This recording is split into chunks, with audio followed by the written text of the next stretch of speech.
जय हिंद। आज हम कक्षा 10 के चैप्टर नंबर 5 जैव प्रक्रम यानी कि जीव विज्ञान का हम अध्ययन करेंगे। इसके 20 महत्वपूर्ण एमसीक्यूज को आज देखेंगे। तो आइए देखते हैं। सबसे पहला प्रश्न है कि पौधों में प्रकाश संश्लेषण की प्रक्रिया कहाँ होती है। तो ऑप्शन दिया हुआ है माइटोकॉन्ड्रिया में, क्लोरोप्लास्ट में, केंद्रक में या क्यूयोल में। यानी कि देखिए, प्रकाश संश्लेषण की क्रिया होती क्या है।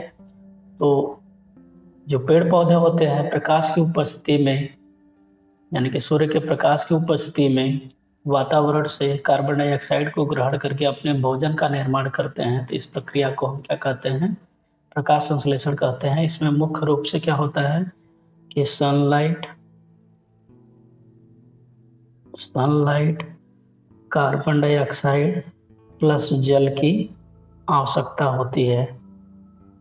ठीक है। और ये पौधों में पत्तियों में होता है। और पत्तियों में कहाँ पे होता है, तो पत्तियों में क्लोरोप्लास्ट होता है। तो यानी कि पौधों में प्रकाश संश्लेषण की प्रक्रिया क्लोरोप्लास्ट में होता है। ठीक है। अगर पत्तियों के अनुपस्थिति है तो अनुपस्थिति में तने में हरे जो तने होते हैं उनमें ये क्रिया होती है। तो नेक्स्ट क्वेश्चन देखते हैं। दूसरा प्रश्न है कि ग्लूकोज का विघटन किस प्रक्रिया के द्वारा होता है। ग्लूकोज का विघटन किस प्रक्रिया के द्वारा होता है। तो दिया हुआ है कि श्वसन के द्वारा, पाचन के द्वारा, प्रकाश संश्लेषण के द्वारा या उत्सर्जन के द्वारा। देखिए, ग्लूकोज का जो विघटन होता है, विघटन का मतलब होता है टूटना। तो यानी कि ग्लूकोज किस तरह से टूटता है, तो ये पहले तो श्वसन प्रक्रिया के दौरान क्या होता है, ग्लूकोज टूटता है। वो कैसे टूटता है, तो C6H12O6 ये ग्लूकोज का सूत्र होता है। ये ऑक्सीजन की उपस्थिति में क्रिया करता है और क्या बनाता है, कार्बन डाइऑक्साइड यानी कि 6CO2 प्लस H2O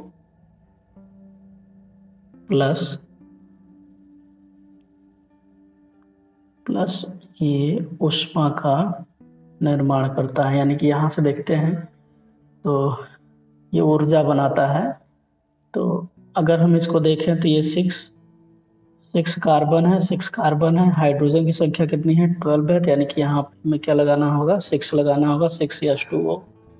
और यहाँ पे भी 6 दूनी 12, 12 6 18, यानी कि यहाँ पे 6 यानी कि 6O2 इस तरह से। यानी कि 6C6H12O6 plus 6O2 gives 6CO2 plus 6H2O plus ये ऊर्जा जो कि ATP के रूप में क्या होता है, उत्सर्जित होता है।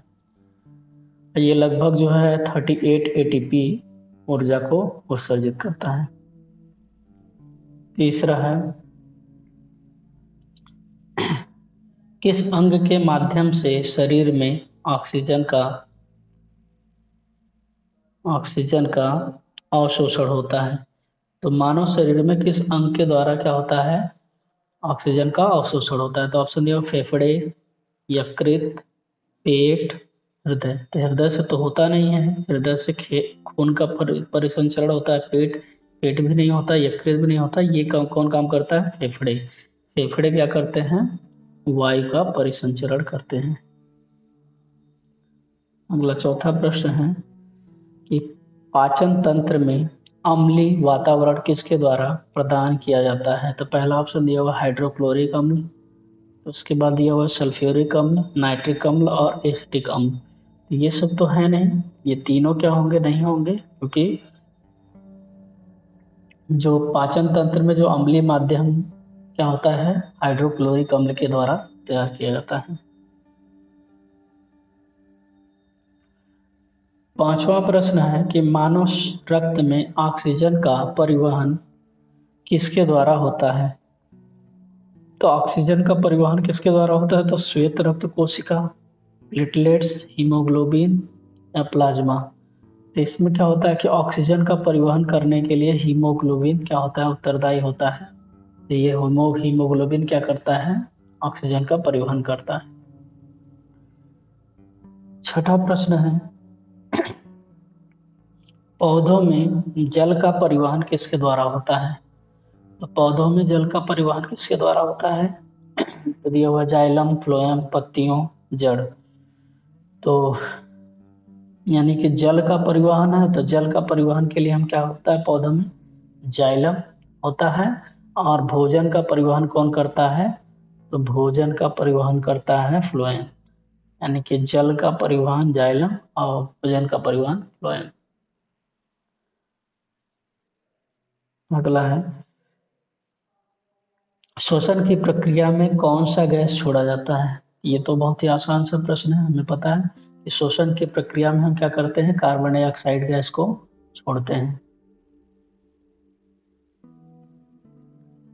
नेक्स्ट प्रश्न है, किस अंग का मुख्य कार्य पित्तरस का उत्पादन करना होता है? तो पित्तरस का उत्पादन कौन करता है? तो गुर्दे नहीं, आमाशय भी नहीं करता है और अग्न्याशय भी नहीं करता है। ये पित्तरस का श्रावण कौन करता है?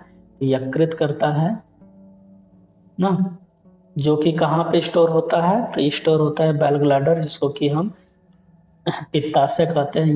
यकृत से क्या होता है, पित्तरस का श्रावण होता है और ये पित्ताशय एक थैली होती है, उस पित्ताशय में ये क्या होती है, स्टोर होती है।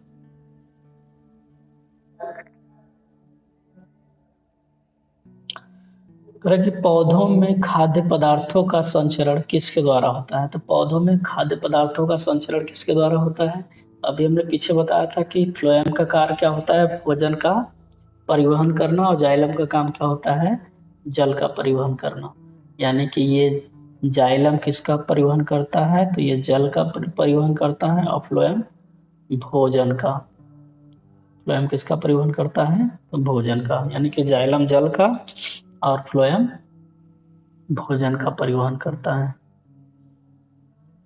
अगला प्रश्न है, यूरिया का निर्माण मानव शरीर में कहाँ होता है? तो यूरिया का निर्माण कहाँ पे होगा? तो ये गुर्दे में होता है जी नहीं, फेफड़े में नहीं, पेट में नहीं।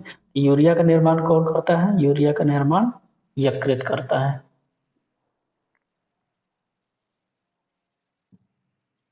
अगला है कि जठर में कौन सा एंजाइम प्रोटीन का पाचन करता है? तो प्रोटीन का पाचन पेप्सिन करता है। तो ऑप्शन बी सही हो जाएगा। ठीक है। अगला प्रश्न, पौधों में कार्बन डाइऑक्साइड का अवशोषण किसके द्वारा होता है? तो पौधों में कार्बन डाइऑक्साइड का अवशोषण किसके द्वारा होगा? तो पत्तियों के द्वारा होगा।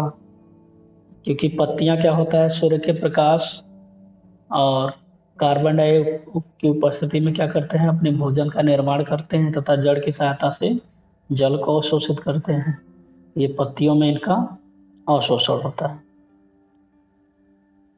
13 नंबर है कि रक्त का शुद्धिकरण किस अंग में होता है?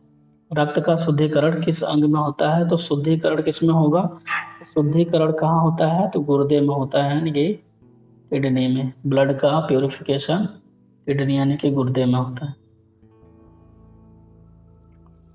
14 है, मानव शरीर में वसा का पाचन कहाँ पे होता है? तो वसा का पाचन, देखिए पूरे पाचन तंत्र में अधिकांश जो पाचन होता है वो छोटी आंत में होता है, और वसा का भी पाचन कहाँ पे होगा? छोटी आंत में ही होगा। जो कार्बोहाइड्रेट और प्रोटीन होते हैं उनका जो पाचन प्रारंभ हो जाता है अमाशय से ही, लेकिन पूर्णतः पाचन कहाँ पे होता है? छोटी आंत में होता है, और वसा का पूर्णतः पाचन छोटी आंत में ही होता है। 15 नंबर है कि हृदय में कुल कितने चैम्बर होते हैं, कक्ष होते हैं?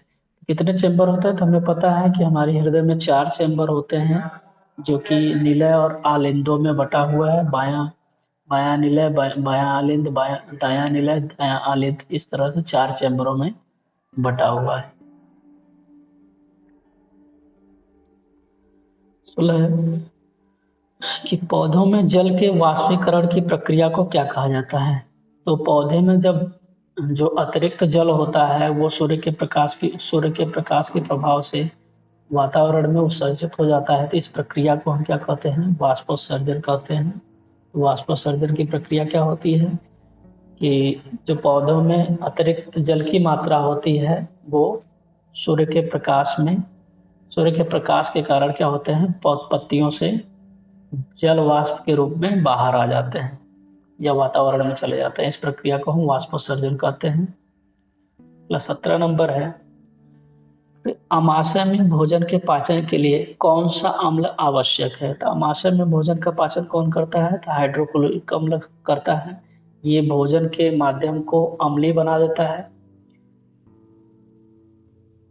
18 नंबर है, किस अंग का मुख्य कार्य शर्करा का पाचन करना होता है?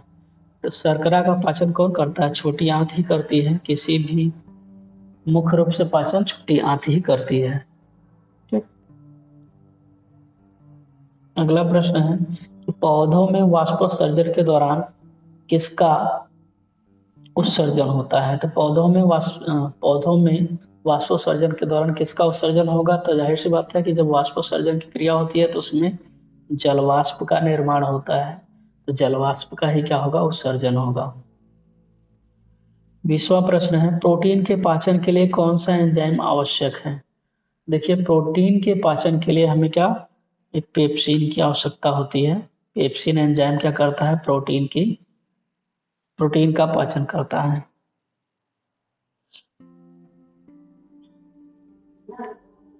अगला है कि फेफड़ों में गैसों का आदान प्रदान कहाँ होता है? तो फेफड़ों में गैसों का आदान प्रदान होता है अल्वियोली में। फेफड़ों में गैस का आदान प्रदान कहाँ पे होता है? अल्वियोली में। तो ये आज जैव प्रक्रम के 21 महत्वपूर्ण प्रश्न थे। ऐसे ही वीडियोस को देखने के लिए चैनल को सब्सक्राइब करिए तथा अपने सहपाठियों को शेयर करिए। धन्यवाद।